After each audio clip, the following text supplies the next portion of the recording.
Welcome back. Well, the National Investigating Agenda probing the Red Fort blast case has carried out raids at accused Dr. Shaheen Shahid's Lucknow home and 8 locations across Jammu and Kashmir. The searches are being conducted with the support of local police and the Central Reserve Police Force, targeting the hideouts of the key accused linked to the case. And according to officials, NIA teams have also searched the residence of other accused, including Dr. Adil and Jasir Bilal's home in Kazigund, the residence of Mufti Irfan in Shopian, the residence of Dr. Muzammil in Pulwama's Koil, and the other home of Amir Rashid in Pulwama's Sambura. These locations had previously been searched by the Jammu and Kashmir Police and the State Investigation Agency as part of their probe into an interstate white-collar module of Jaish-e-Mohammed. The module is suspected to have played a role in the conspiracy behind the Red Fort blast. We'll talk about this and discuss this with some of the people who understand what's going on over here. Major General Dhruv Katoch, Senior Defence Expert, joins us on the broadcast to talk more about this. He's also the Director of the India Foundation. Major General Sudhakar Ji, Senior Geopolitical and Strategic Defence Expert, with us on the program. Mr. S.P. Vaid, former DGP, Jammu and Kashmir, also with us on the show. And last but by no means the least, Mr. Vicky Nanjappa, Senior Journalist, also joins us on the broadcast as well. General Katoch, I'll begin with you. Well, we are talking about a white-collar crime now, and we are talking about a crime, we are talking about an ecosystem which is being facilitated perhaps from countries like Pakistan and Turkey and what have you. But it is a system which is finding a lot of resonance, a lot of recall and a lot of empathy and sympathy, sir, in areas in Jammu and Kashmir as well. You think that this is perhaps, in a way, a wake-up call for security agencies in a lot of levels and a lot of areas, considering the fact that, perhaps there were blind zones that were completely ignored in the past? Thank you. Yes, I think it is a very serious wake-up call, and there were tremendous blind zones. There's absolutely no doubts about that. Otherwise, for these people to have achieved such a large amount of coordination and collection of explosives, etc., would not have been possible. So there was a blind zone. But the point is, after it was, once it was detected, I think the police has done a marvelous job in actually getting down to the bottom of it. Perhaps not really to the complete scale of it, but to a very large extent, this conspiracy has been busted. So it's been an outstanding job in that sense. But, I think in my view, the larger problem is the radicalization which has taken place in society over the last three to 4 decades. It is not something which has happened over a generation. It has taken place over 2 generations. And the basic flaw is that we did not counter it at any stage. Right from the 1970s, no administration has actually bothered to counter the radicalization which has taken place there. They just turned a blind eye to it. And I think that is where the danger lies. You let a cancer spread, and we just don't take any efforts to stop it.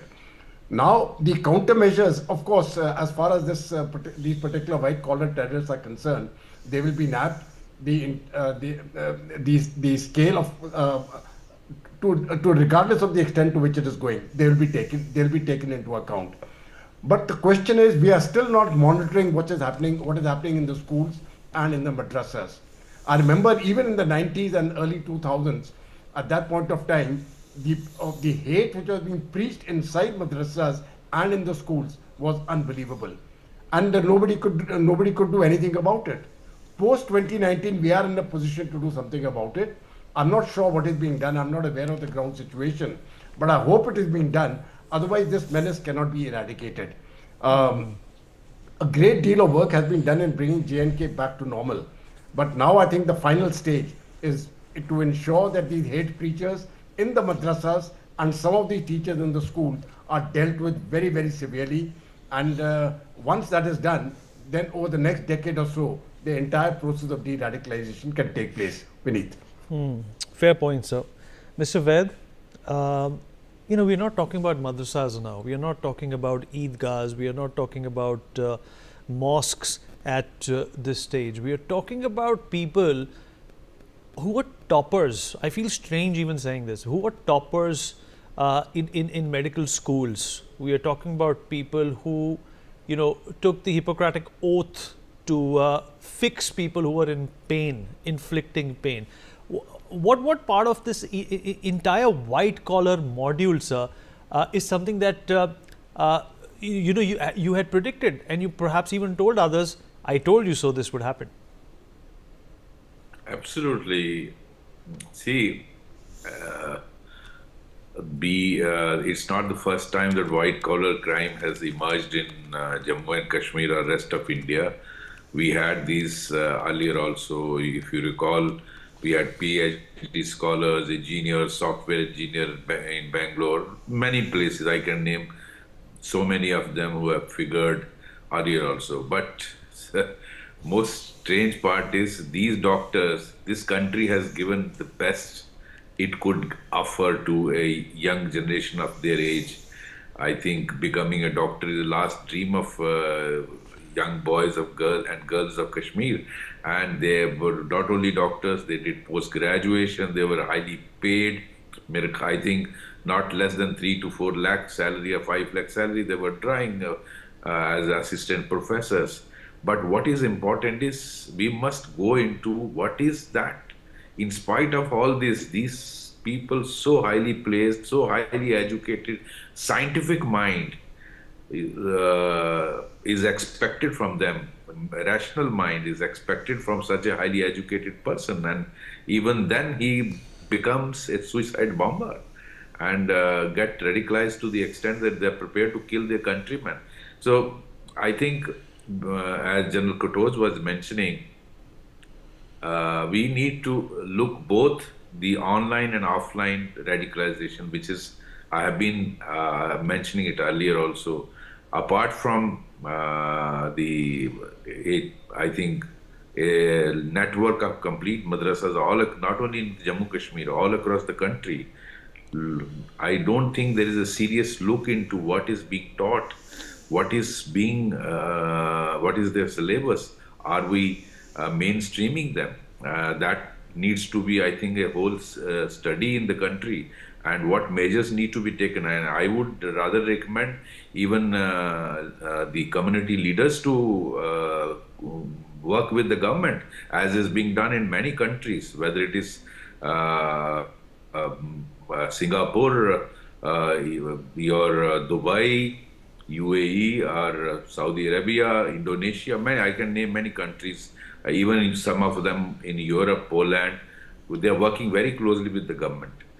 Why can't it happen in India? And I hear, unfortunately, the competitive politics, which each one is competing with which extent they can appease the community just for votes, and no serious thought is being given. Look at the statement of Chacha Bhatija Madanis only 2 days back. What kind of statement was it? It is so startling. What effect the young boys of Muslim community will have after listening to those statements. And in Kashmir, of course, the disease is very serious. We have, as the role of security forces has been tremendous coordination, tremendous synergy. A lot of work has been done. But what is being done by rest of the all government approach we talk of, other wings of the government? Yeah, what is education department doing? What is the universities and syndicates and colleges, and are they looking into what's happening? So I think it has to be all government, all community approach to this challenge. You cannot face it's a huge. You realize how serious is the trouble in this country.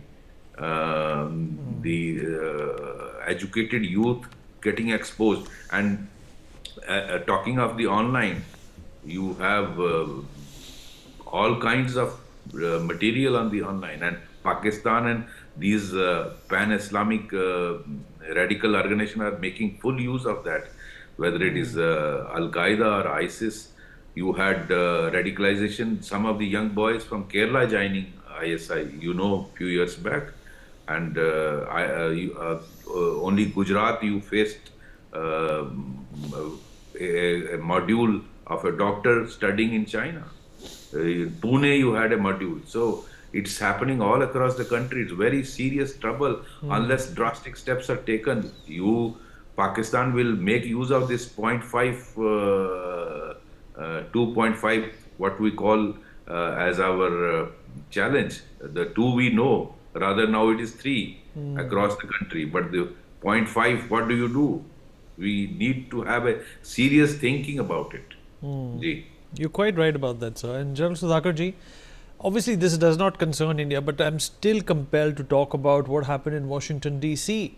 The Afghan ex-soldier who attacked those men in uniform used to serve with the American army when they were occupying Afghanistan. Nobody knows what left him disgruntled, but the fact, or rather the conundrum over here, is that the predictability with which security agencies worked is thinning as a result of this challenge. How can that be taken care of? Vinit, good evening. Thank you for getting me for your show, and compliments to very distinguished co-panelists. Excellent question. While we are discussing, making a panel discussion now, as per the inputs which I have received on the mobile, there is a linkage of ISI which has been established to this same Afghanistan killer. Okay, ISI angle has been established and they are going further into details. Now, there is a problem. The problem is not localized to India alone, and it is there all over. USA also is facing the similar kind of problem. Indoctrination or radicalization need not take in madrasas alone. There are means and methods which is well established in USA through the process of internet. There people have been getting radicalized. In India itself, we have had a case in 2015 where daughter of a very senior central government official was brought back from Mumbai terminal. She was leaving for Syria in 2015 by ATS, class 12 topper, and she had been radicalized. Similarly, along with her, there are 126 or more such students of school-going students who had been radicalized. Coming to the issue which has happened in USA, what can be done? Well, I have some of the things I've listed out because in your panel discussion, there are issues which were highlighted, given in the study material. The Hamas type of attacks are being planned, one. Second, South Kashmir, three names have propped up in the articles that I received today. Pulwama, you have Shopia, and you have another place in South Kashmir, I think Kulgaon. Bihar is also figuring. So why am I giving these references in relation to the question which you have asked is, while it is not localized to J&K, it is pan-India. Similarly in USA, it is pan-USA. It is spread like wildfire, and there are anyone and everyone is actually vulnerable to be radicalized by multiple methods. So what do? I personally feel the global body has to sit down at some point in time, join the heads, and adopt a spectrum or say a strategy, counter strategy of short, medium and long term, identify the problem, what is the core issue, who are the main source providers of these kind of people who are inflicting casualties on innocent people. So when you are doing that exercise, perhaps those who have read history, they will bear me out. We are missing the bus for missing the woods for the trees. Muslim Brotherhood, which came into existence in 1928 in Egypt, is something which needs to be focused on by all investigating agency, whether it is Palestine or it is Pakistan or it is Bangladesh. They are connected to Jamaitis. Jamaitis are further connected to Jaish-e-Mohammed, and likewise it is spreading. So why is it that the world order has not been able to narrow down and brand or call Muslim Brotherhood as a terrorist organization? Based on their name, Palestine also has got a Palestine Muslim Brotherhood Alliance. So similarly, in Bangladesh, there is a Brotherhood Muslim Alliance which is coming up with the help of Turkey and Qatar. Number two, after having identified, we need to identify the ecosystem in which they are operating, and the ecosystem, unfortunately or fortunately, is no longer the primitive style of attacks. They are going in for high-end kind of a technologically predominant kind of attacks being launched by like non-state actors like Hamas and elsewhere by the non-state actors. So we need to identify what are the components or sub-components which they are using, from which sources, and who are assembling them, and who's the main source of providing training to these people. Like in the instant case, this Wani character, which is figuring time and again in Jammu and Kashmir, he is the one who was giving training to all the white-collar kind of ecosystem. And he was giving training in what? Assembling of the drones, flying of the drones, piloting of the drones, preparation of explosive, and planting of explosives. Here is a qualified man, we call him as white collar one, and he was giving the training through, not physically present at one place, through the internet.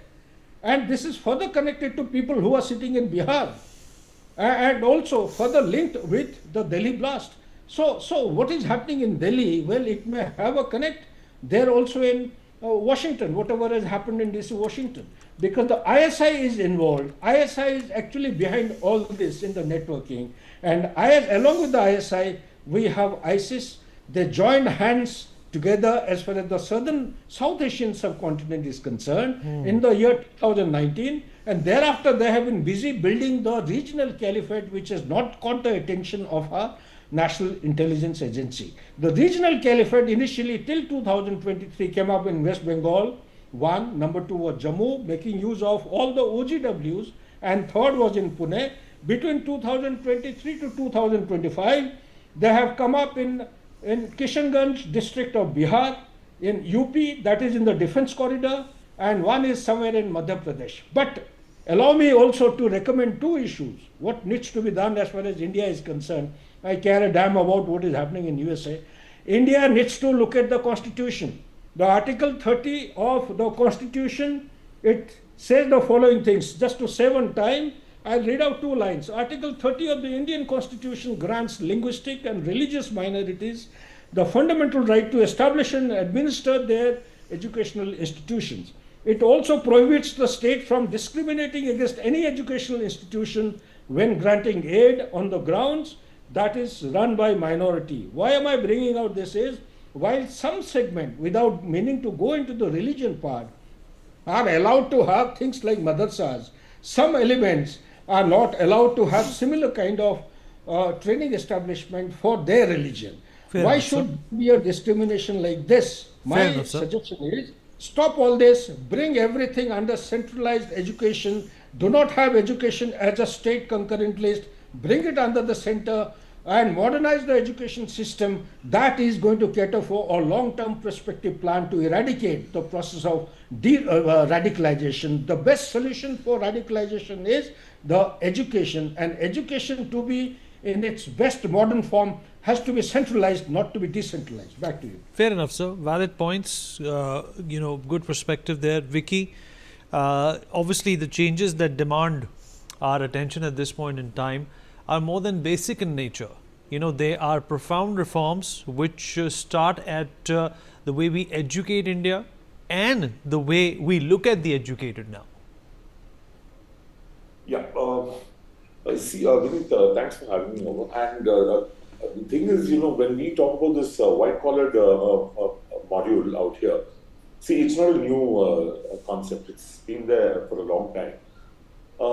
Today, apart from, changing the way in which, certain people are educated, like through madrasas or, other schools, which have a very radical school of thought, the agency has a huge task on hand because there is so much of material and propaganda online, and all these groups and WhatsApp groups and these encrypted channels. There's too much of propaganda, and another thing what has happened is the propaganda is reaching sooner to them, and it's reaching in their localized language. Like the thing is, got information about this Islamic State modules, setting up, using artificial intelligence to such an extent that, they have their content that comes out in Arabic and then it is personalized to every, language within India. So, they're trying to reach out to you in their own language. So, in addition to overhauling a particular type of education system, the other thing that has to be done is, have a constant watch on all this propaganda. It's a Herculean job. There's no doubt about it. But this is where all the radicalization is happening. And now coming back specifically to this Faridabad model, what I'm saying is the danger is the self-radicalization which is happening. You catch out one person, you radicalize him, and he may have doubts, that somebody's putting a thought process in my mind. But Dr. Umar Nabi was a self-radicalized person, and these people are extremely dangerous. And all this has happened purely due to, the flooding of the propaganda which is happening, the use of artificial intelligence to create fake videos. And if you look at the magnitude of the model, hats off to our security agency, cracked it in the nick of time. And so, because, these were in the process of only expanding and going, pan-India with these kind of white-collar terror models, which groups like Islamic State prefer, and now, Jaish-e-Mohammed, Lashkar-e-Taiba, because these are absolute committed people. Absolutely committed people. They don't need to be told anything. They know how to procure the ammonium nitrate. They know how to use encrypted channels. So they are making use of their education there. And the online propaganda, it's of a huge magnitude, and that is what the focus should be on. And close monitoring, not just of madrasas, but of institutions. Now, there's a whole intelligence bureau operation which is going on where they're looking at doctors who have studied in Bangladesh or studied in other countries, because these people probably could have reached out to those people also. So it's I wouldn't say an all doctor model, but doctors, engineers, these people have these capabilities. Now these people have the sense. Now earlier days when Lashkar-e-Taiba in their earlier days, even Indian Mujahideen was pretty educated module. So they operated and they were very successful in what they did, because it is, that thought process which came, naturally because of their education. So we have to keep a close watch on all these educational institutions, the kind of meetings that are happening.